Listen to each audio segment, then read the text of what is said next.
ये कहानी है एक बाप बेटे की जो स्कूटर पर कहीं पर जा रहे होते हैं। तभी जो बाप होता है उसकी नजर पड़ती है रोड के साइड में कुछ लड़कों के ऊपर जो कि कीचड़ में कुछ ढूंढ रहे होते हैं। तो अपना स्कूटर वहां पर रोकते हैं और जाकर के उनसे पूछते हैं कि बेटे क्या ढूंढ रहे हो यहाँ पर। तो उनमें से एक बोलता है कि आपको दिख नहीं रहा है कि ये सामने सोने का फल है, हम उसको पाने की कोशिश कर रहे हैं। उसकी ये बात सुनते ही पिता का ध्यान जाता है उस सोने की फल की तरफ जो चमक रहा होता है। फिर उनके माइंड में कुछ इमेजिनेशंस बनने लग जाती हैं कि काश ये जो फल है ये मेरे बेटे के पास में आ जाए तो ना सिर्फ उसकी बल्कि मेरी भी जिंदगी बदल जाएगी। तो बिना सोचे समझे अपने बेटे को धक्का मार देते हैं उस कीचड़ में और बोलते हैं कि तुझे किसी भी कीमत पर वो फल लेकर के आना है। लेकिन बेटे को वो फल नहीं चाहिए होता है, उसके अपने कुछ और ही सपने होते हैं। वो बहुत कोशिश करता है अपने पिता को ये समझाने की कि मेरी खुशी इस फल में नहीं है, मेरी खुशी कहीं और है, मेरे सपने कुछ और है।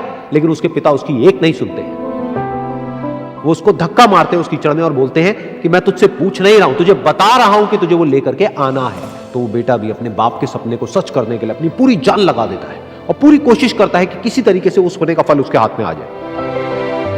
लेकिन जैसे जैसे वो हाथ पैर मारता है उस फल को पकड़ने के लिए वो और नीचे धंसने लग जाता है और फिर जाकर के उसको समझ आता है कि ये कीचड़ नहीं है, ये दलदल है। वो चीखता है, चिल्लाता है, अपने पिता को आवाज लगाता है, लेकिन उसके पिता उसकी एक नहीं सुनते। बोलते हैं कि बहाने मत बना, और भी लोग हैं वहां पर जो कर रहे हैं, तो जब वो कर सकते हैं तो तू क्यों नहीं कर सकता। तो एक बार वो फिर से कोशिश करता है और अपनी पूरी जान लगा देता है, लेकिन उसके बाद भी उसके हाथ में कुछ नहीं आता है और वो धीरे धीरे नीचे धंसता चला जाता है और मर जाता है। तब जाकर के उसके पिता को एहसास होता है कि उससे कितनी बड़ी गलती हो गई।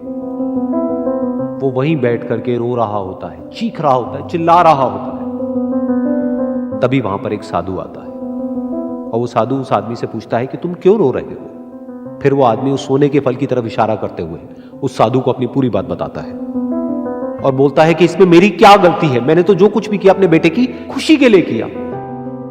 तो वो साधु उस फल को ध्यान से देखता है और उस आदमी को कहता है, जिस सोने के फल की वजह से तुमने अपने बेटे को गवा दिया, कम से कम एक बार ध्यान से उसकी तरफ देखा तो होता कि वहां पर कोई फल है भी या नहीं।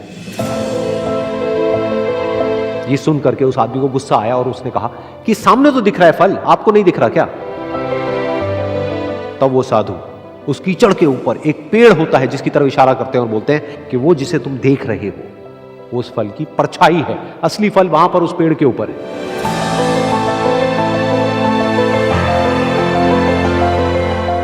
फिर वो साधु उस आदमी को बोला कि अपने बेटे को जबरदस्ती धक्का देने की बजाय और उसको बताने की बजाय कि तेरी खुशी किसमें है, अगर तुमने उससे पूछा होता कि बेटा तू बता तू क्या करना चाहता है और तेरी खुशी किसमें है, तो ना सिर्फ तुम्हारा बेटा जिंदा होता बल्कि हो सकता है कि उसके हाथ में वो असली सोने का फल भी होता।